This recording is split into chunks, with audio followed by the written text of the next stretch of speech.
Hello नमस्कार साथियों, example 92 में आप सभी का स्वागत है। चलिए आज हम लोग बिहार ज्योग्राफी पर दोस्तों बीपीएससी 3.0 और 4.0 के लिए दोस्तों हम लोग बिहार सामान्य ज्ञान का ज्योग्राफी देख रहे हैं। ज्योग्राफी चैप्टर नंबर आपका है 10 दोस्तों। आज का जो चैप्टर आने वाला है आपका 10वां चैप्टर है।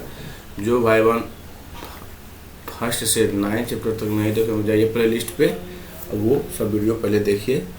आपको थ्योरी के साथ साथ ऑब्जेक्टिव प्लस भी कराया जा रहा है दोस्तों।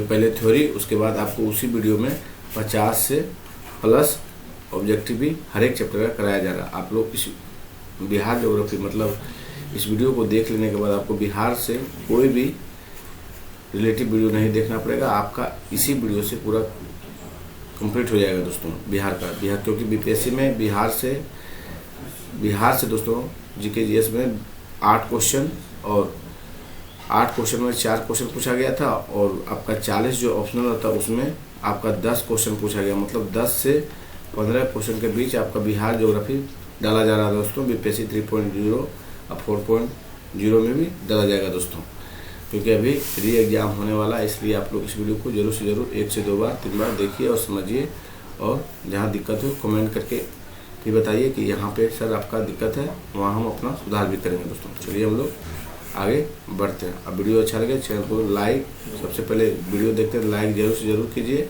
और लगे कि चैनल ठीक है हमारे काम के लिए है तो चैनल को सब्सक्राइब भी कीजिए दोस्तों। धन्यवाद। चलिए हम लोग आगे बढ़ते हैं। आज का जो चैप्टर आने वाला है, कौन सा चैप्टर है दोस्तों? आपका है 10वां चैप्टर है, पर्यावरण पारिस्थितिकी एवं जैव विविधता का संरक्षण दोस्तों।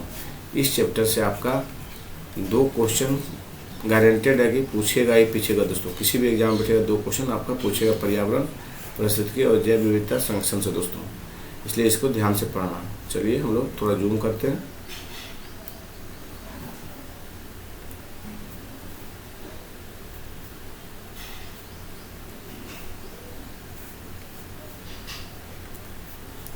चलिए, प्रकृति ने संपूर्ण जीव मंडल के लिए स्थल, जल, वायु के रूप में एक विस्तृत आवरण निर्मित किए हैं, जिसे पर्यावरण कहते हैं। क्या कहते हैं दोस्तों? प्रकृति ने संपूर्ण जीव मंडल के लिए स्थल, जल, वायु के रूप में एक विस्तृत आवरण निर्मित किए हैं, जिसे पर्यावरण कहा जाता है। जीवधारियों और वनस्पतियों के चारों और जो आवरण है उसे पर्यावरण कहते हैं दोस्तों। पर्यावरण एक अविभाज्य समष्टि है। क्या दोस्तों? पर्यावरण जो है एक अविभाज्य समष्टि है तथा भौतिक और जैविक और सांस्कृतिक तत्वों वाला पारस्परिक क्रियाशील है। क्या? पारस्परिक क्रियाशील तंत्रों से इसकी रचना होती है।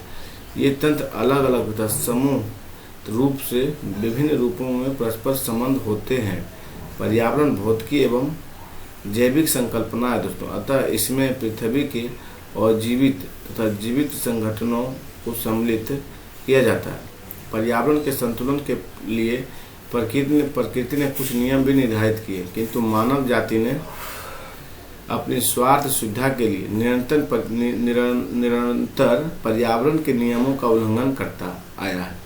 निरंतर प्राकृतिक नियमों की अनदेखी के कारण हमारे पर्यावरण को आज अनेक समस्याओं से जूझना पड़ रहा है।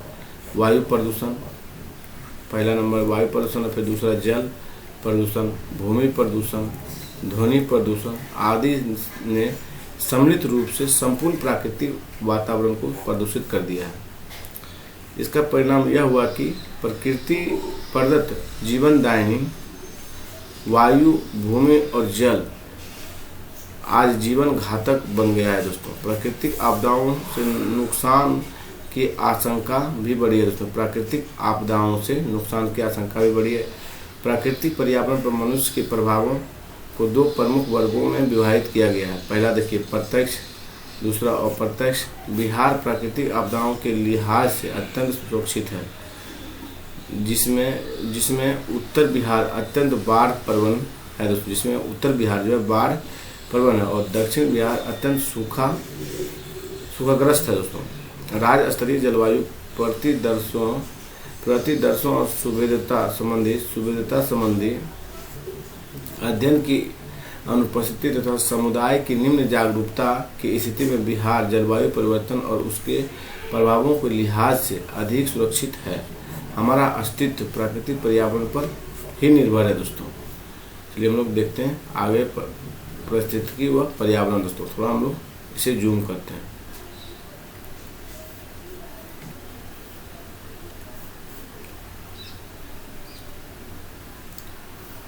परिस्थितिकी व पर्यावरण देखिए, वातावरण और जीव समुदाय के पारस्परिक संबंधों के अध्ययन को परिस्थितिकी कहते हैं दोस्तों। जर्मन जीव वैज्ञानिक अर्नेस्ट हेकल, जर्मन जीव वैज्ञानिक जो थे अर्नेस्ट हेकल ने 1869 में परिस्थितिकी को सर्वप्रथम परिभाषित किया दोस्तों। परिस्थितिकी को सर्वप्रथम परिभाषित किसने किया? अर्नेस्ट हेकल ने दोस्तों। किसने किया? Ernest Haeckel. कहाँ के थे? जर्मन के वैज्ञानिक थे। परिस्थितिकी तंत्र का तात्पर्य उस अधिवासीय वातावरण से है जहाँ पर जैविक घटक और जैविक घटक स्वतंत्र रूप से अंतराकर्षित होते हैं। इस अंतराकर्षण का मूल कारण है जैविक समुदाय के बीच खाद का प्रवाह दोस्तों। क्या कारण है? जैविक अंतर के बीच खाद का प्रवाह। परिस्थितिकी तंत्र की अवधारणा ज्ञातात्मक है न कि स्थितिक है। परिस्थितिकी तंत्र की जो अवधारणा ज्ञातात्मक है न कि स्थितिक है। यह एक खुला तंत्र है जिसमें प्राकृतिक कारणों से अथवा मानवीय हस्तक्षेप के कारण परिवर्तन आता रहता है। जैव तथा अजैव घटकों को अंतःक्रिया द्वारा परिस्थितिकी तंत्र का निर्माण होता है दोस्तों। देखिए सार्वभौमिक जलवायु परिवर्तन और बिहार। देखिए सार्वभौमिक जलवायु परिवर्तन और बिहार प्राकृतिक, मशीनी एवं नववैज्ञानिक प्रक्रियाओं जैसे कार्बन डाइऑक्साइड, क्या बोला गया? प्राकृतिक, मशीनी एवं निर्वैज्ञानिक प्रक्रिया जैसे कार्बन डाइऑक्साइड, मीथेन आदि ग्रीन हाउस गैसों के कारण पृथ्वी की जलवायु में हुए दीर्घकालिक परिवर्तन को जलवायु परिवर्तन कहा जाता है दोस्तों। चलिए नेक्स्ट पॉइंट देखते हैं हम लोग। कार्बन डाइऑक्साइड, मीथेन आदि ग्रीन हाउस गैस वायुमंडलीय क्षेत्र में जमा हो जाती है और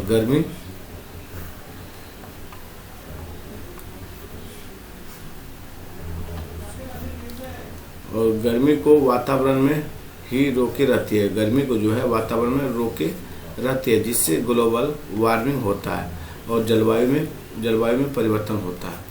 वातावरण में कार्बन डाइऑक्साइड की सघनता बढ़ना जलवायु परिवर्तन का कारण है। तो वातावरण में कार्बन डाइऑक्साइड की सघनता बढ़ाना जलवायु परिवर्तन का कारण है। इसलिए इस गैस के उत्सर्जन में कमी और वातावरण से इसके पृथक्करण जलवायु परिवर्तन के खतरे को कम करने की प्रमुख आवश्यकता है दोस्तों।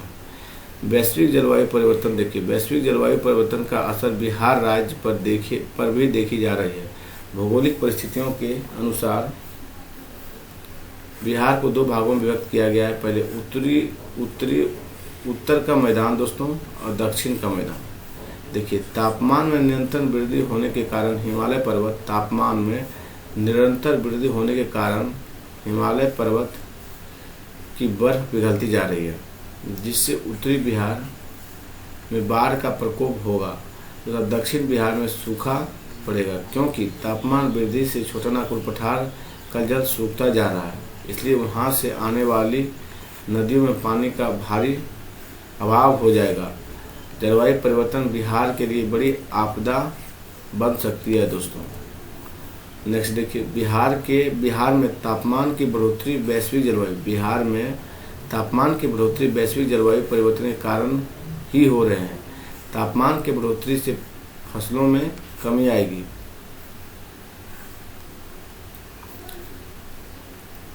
फिर देखिए दोस्तों नेक्स्ट पॉइंट पे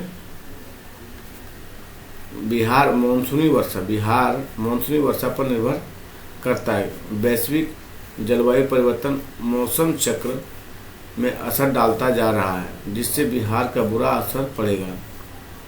नेक्स्ट देखिए, बिहार में पर्यावरण संतुलन बनाए रखने एवं जैव विविधता संरक्षण करना आवश्यक हो गया है। वायु प्रदूषण जैसे गैसों का असहनीय सीमाएं देखिए। प्रदूषण गैस प्रति मीटर वायु में भार अधिकतम सहनीय सीमा देखिए। कार्बन मोनोऑक्साइड 10 मिलीग्राम अधिकतम 8 घंटे तक सहनीय सीमा है दोस्तों। नाइट्रोजन ऑक्साइड का 250 मिलीग्राम अधिकतम 24 घंटे सहनीय है। सल्फर डाइऑक्साइड 365 मिलीग्राम अधिकतम 24 घंटा सहनीय है। हाइड्रोकार्बन यौगिक 125 मिलीग्राम अधिकतम 30 घंटा सहनीय है। फोटो रासायनिक ऑक्साइड 125 मिलीग्राम अधिकतम 1 घंटे सहनीय है दोस्तों। स्रोत पर्यावरण संरक्षण अभिकरण USA द्वारा निर्धारित है ये दोस्तों। नेक्स्ट देखिए, बिहार का भौगोलिक क्षेत्रफल 94.2 लाख हेक्टेयर है। इसमें से मात्र 6.22 लाख हेक्टेयर भूमि पर वनाच्छादित है दोस्तों, मतलब वन है दोस्तों, जो कुल क्षेत्रफल का 6.6% है दोस्तों। देखिए बहुत BBI है दोस्तों, बार बार ये पूछा जाता है। बिहार में भौगोलिक क्षेत्र में वनाच्छादित क्षेत्र कितने हैं, तो आपका 6.6% दोस्तों। ये ध्यान से आप इसको याद रखिएगा। बिहार में अत्यंत सघन वन दोस्तों, अत्यंत सघन वन जो हम लोग लगाते हैं 231 हेक्टेयर है, जो मात्र नवादा जिला में स्थित है। मध्य सघन वन क्षेत्रफल 3280 हेक्टेयर है और खुला वन 3334 हेक्टेयर है दोस्तों। शेखपुरा जिला में किसी प्रकार का वन नहीं है दोस्तों। किस जिला में वन किसी प्रकार का नहीं है? शेखपुरा जिला में दोस्तों किसी प्रकार का वन नहीं है। बक्सर, जहानाबाद, सिवान, शिवहर और गोपालगंज, खगड़िया आदि जिलों में जो जंगल हैं वह मात्र झाड़ झूरमुड़ में डिग्रेडेड फॉरेस्ट है दोस्तों। डिग्रेडेड फॉरेस्ट ही हैं जो जंगल होने का मात्र बोध कराता है। नेक्स्ट देखिए, स्वतंत्रता के पश्चात बिहार में औद्योगिक विविधीकरण शुरू हुआ, जिससे पर्यावरण के दृष्टिकोण से हानिकारक विभिन्न उद्योगों की स्थापना हुई। जैसे बरौनी में तेल शोधक एवं उर्वरक, फिर बरौनी तथा कांटी में ताप विद्युत संयंत्र। कांटी में क्या है? ताप विद्युत संयंत्र दोस्तों। औद्योगिकरण के साथ नगरीकरण में भी तेजी में विस्तार हुआ। औद्योगिकरण के साथ नगरीकरण में भी तेजी में विस्तार हुआ, जिससे जल एवं भूमि की भीषण समस्या के साथ साथ प्रदूषण एवं स्वास्थ्य की भी गंभीर समस्याएं उत्पन्न हो गई दोस्तों। नेक्स्ट देखिए, जनसंख्या में लगातार वृद्धि से खाद्यान्न उत्पादन हेतु उपलब्ध भूमि पर लगातार दबाव बढ़ता रहा, जिससे वन की लगातार कटाई होती रही है। भौगोलिक क्षेत्र का मात्र 6.6% ही वन क्षेत्र बचा हुआ है। वन की सिमटती हुई स्थिति ने यहाँ के लोगों के जीवन पर प्रतिकूल प्रभाव डाला है दोस्तों।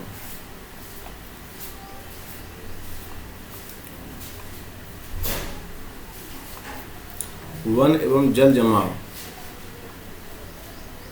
बिहार में जल प्रदूषण के विभिन्न रूप हैं। बाढ़ क्षेत्र जैसे दरभंगा हुआ, आपका सहरसा हो गया, पूर्णिया हो गया, कटिहार और मोकामा दोस्तों।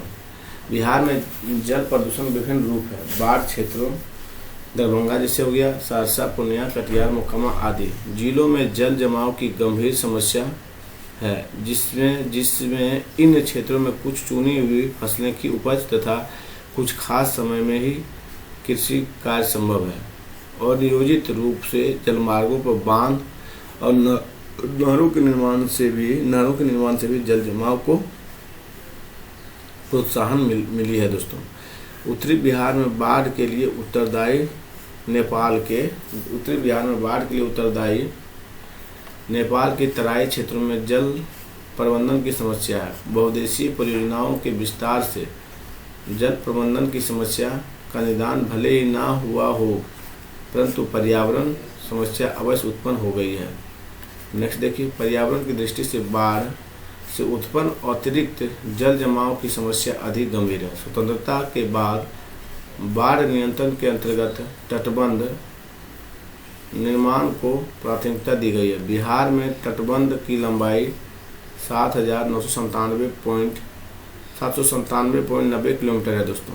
तटबंध टूटने से बिहार में बाढ़ के फैलाव बढ़ गया और बाढ़ का प्रकोप 25 लाख हेक्टेयर से बढ़कर 68.8 लाख हेक्टेयर तक हो गया है। चलिए हम लोग जल प्रदूषण पे थोड़ा डिस्कशन करते हैं। जब मानवीय अथवा भौतिक कारणों से अन्याय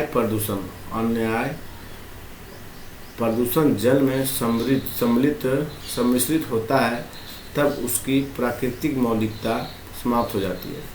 वह जीवों एवं वनस्पतियों के लिए हानिकारक हो जाती है।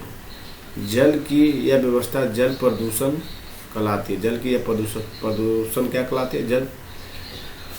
जल की यह अवस्था जल प्रदूषण कहलाती है दोस्तों। नेक्स्ट देखिए, औद्योगिक इकाइयों द्वारा जल धाराओं में गंदे जल की निकासी, शहरों में नालों का नदियों में गिरना। औद्योगिक इकाइयों द्वारा जल धाराओं में गंदे जल की निकासी और शहरों में नालों का नदियों में गिरना, जानवरों और अर्धजलीय लाशों को नदियों में फेंकने आदि से जल स्रोत प्रदूषित हो रहे हैं। फिर आगे देखिए, बिहार में गंगा सर्वाधिक प्रदूषित नदी है। बिहार में जो है गंगा सर्वाधिक प्रदूषित नदी है। सिर्फ बिहार में इस नदी में 115 मिलियन लीटर प्रतिदिन गंदे जल का प्रभाव होता है। बिहार में गंगा जो है सर्वाधिक प्रदूषित नदी है। सिर्फ बिहार में इस नदी में 115 मिलियन लीटर प्रतिदिन गंदे जल का प्रभाव होता है। पटना, बरौनी, भागलपुर शहरों के निकट सबसे अधिक प्रदूषण का प्रभाव होता है। नेक्स्ट देखिए, उत्तर बिहार में सोन, पुनपुन, गंडक, कोसी इत्यादि नदियों को भी प्रदूषण से ग्रसित हो गई है। नेक्स्ट देखिए, पटना के विभिन्न घाटों पर गंगा के 100 मिली पानी में 1,60,000 कोलीफॉर्म है। इसी तरह 1 लीटर पानी में 0.001 milligram cadmium, 0.482 milligram chromium, 0.008 milligram copper और 0.08 मिलीग्राम जिंक मौजूद है। यह जल प्रदूषण की वजह से ही गंगा में पाई जाने वाली मछलियों में प्रति ग्राम 124 नैनोग्राम DDP पाया जाता है। DDT पाया जाता है। अन्य जीव जंतुओं में भी प्रतिकूल प्रभाव पड़ा है। कई प्रजातियों तो विलुप्त हो गई है। बरौनी स्थित तेल शोधक कारखाने से तेल युक्त अवशिष्ट जल के गंगा में प्रवाहित होने के कारण जल के प्रदूषण के साथ साथ इस जल में आग भी लग जाती है, जो जीव जंतुओं को नुकसान करने के साथ साथ पर्यावरण को भी नुकसान पहुंचाती है।